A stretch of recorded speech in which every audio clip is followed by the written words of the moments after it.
Hi friends, welcome back to Shri Durga kitchen and vlogs. ఈరోజు మనం ఇన్స్టెంట్గా అప్పటికప్పుడు చేసుకునే ప్రసాదం పూర్ణం బూరెలను ఎలా తయారు చేసుకోవాలో చూసేద్దాం.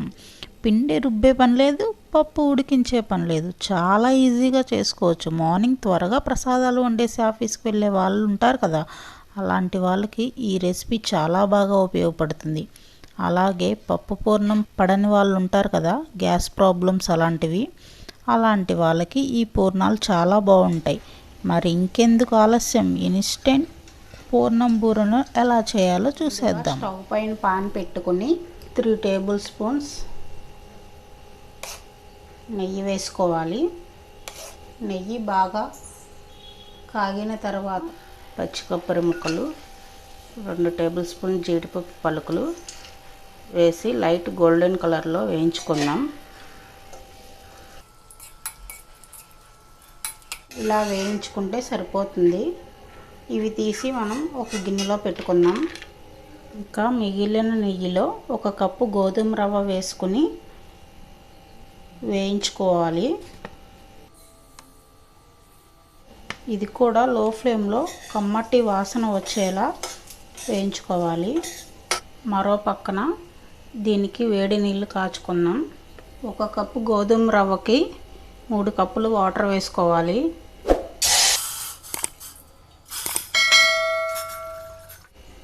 ఈ నీళ్ళను బాగా మరిగించుకోవాలి.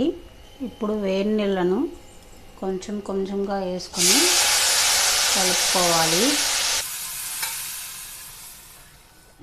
లో ఫ్లేమ్లో రవ్వ బాగా దగ్గర పడే వరకు కలుపుకోవాలి.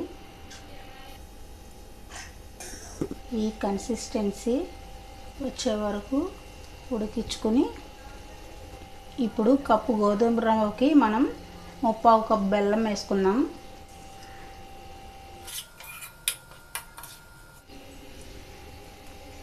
యాలక్కాయ దంచి వేసుకుందాం. అలాగే మనం వేయించి పెట్టుకున్న కొబ్బరి ముక్కలు, జీడిపప్పు పలుకులు కూడా వేసేద్దాం. 1 స్పూన్ నెయ్యి కూడా పైన వేద్దాం. అంతే, రవ్వ కేసరి రెడీ అయిపోయింది. ఇది ఒక ప్రసాదం కింద కూడా పెట్టుకోవచ్చు. కొంచెం చల్లారిన తర్వాత దగ్గర పడిద్ది, అప్పుడు మనం పూర్ణాలకి ఉండలు చుట్టుకుందాం. ఇప్పుడు పై పిండి ప్రిపేర్ చేసుకుందాం. 1 కప్ గోధుమ పిండి, అదే కప్పుతో 1/2 కప్పు బియ్యం పిండి, ఇక్కడ సాల్ట్, 1 స్పూన్ షుగర్ పౌడర్, చిటికెడు వంట సోడా, 1/2 స్పూన్ నెయ్యి.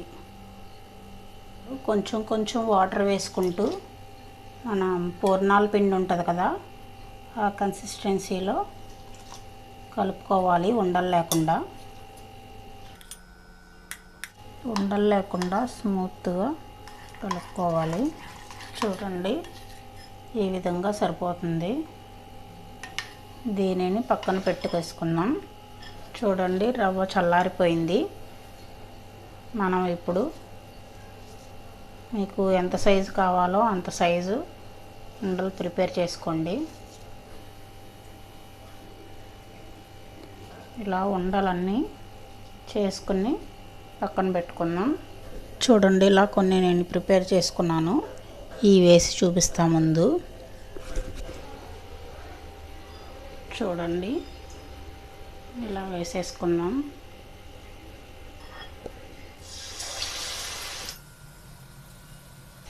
స్టవ్ మీడియం ఫ్లేమ్లో పెట్టుకోండి, మాడిపోకుండా. పప్పు పూర్ణం బూరెలు అయితే చీదే అవకాశం ఉంటుంది. దీనికి అలా కూడా ఉండదు.